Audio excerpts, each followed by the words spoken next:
ওনার সাথে কোনো যোগাযোগ রাখবি না বনি। This is the final verdict.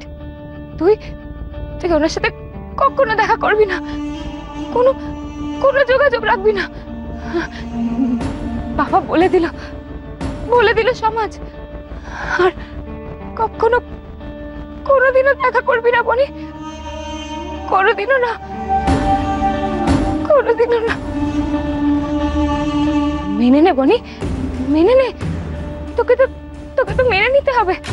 মেনে নে, মেনে নে বনি, মেনে নে, মেনে নে। পরে পরে আমার কথা শোন, আমার কথা শোন বনি। এই বাবাকে তুই যতই ভিলেন ভাবিস, তোর এই বাবা ভিলেন নয়। আজ অব্দি আমি যা করেছি তোর ভালোর জন্যই করেছি। আজও যে এই সিদ্ধান্ত নিলাম, তোর সোহমের সাথে বিয়ে ঠিক করলাম, দেখিস, দেখে নিস এই তুই এসে একদিন আমায় বলবি। যে বেশি আমার কিছু বলার নেই, তোর অপেক্ষায় রইলাম।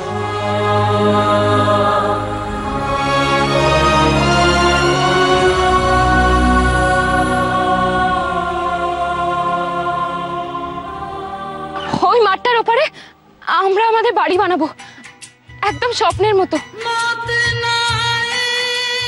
আপনার সাথে পালিয়ে গিয়ে আমি পভার্টি, দুঃখ, কষ্ট, যন্ত্রণা ছাড়া আর কিচ্ছু পাইনি।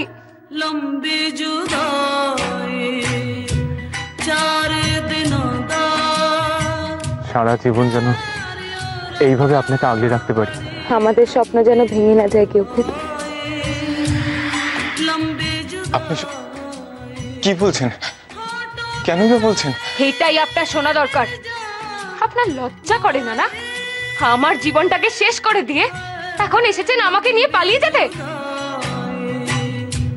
এই সুখের স্বপ্ন যদি ভেঙে যায়, যদি ফিল্মের মতো দেখি গুন্ডার দল ঘোড়া ছুটিয়ে এসে আপনাকে আমার থেকে টানতে টানতে আলাদা করে দেয়, তখন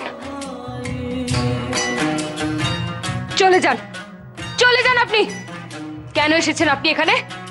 আমি আপনার মুখও দেখতে চাই না। চলে যান, বেরিয়ে যান এখান থেকে। কে আপনাকে আমার থেকে আলাদা করবে? হ্যাঁ, কে করবে? আপনি আমার বিবাহিত স্ত্রী, আর সেই স্বীকৃতিতে সমাজ বাধ্য। এখন আর কেউ জোর করতে পারবে না, কেউ না। আমাদের এক্ষুনি পালাতে হবে। আমি আপনাকে নিতে এসেছি, চলুন। নিতে এসেছি মানে? আপনি আমার বিয়ে ভাঙতে এসেছেন? কি হলো, এখনো দাঁড়িয়ে রইলেন যে? বেরিয়ে যান, বেরিয়ে যান এখান থেকে। চলে যান, বেরিয়ে যান, চলে যান এখান থেকে, চলে যান।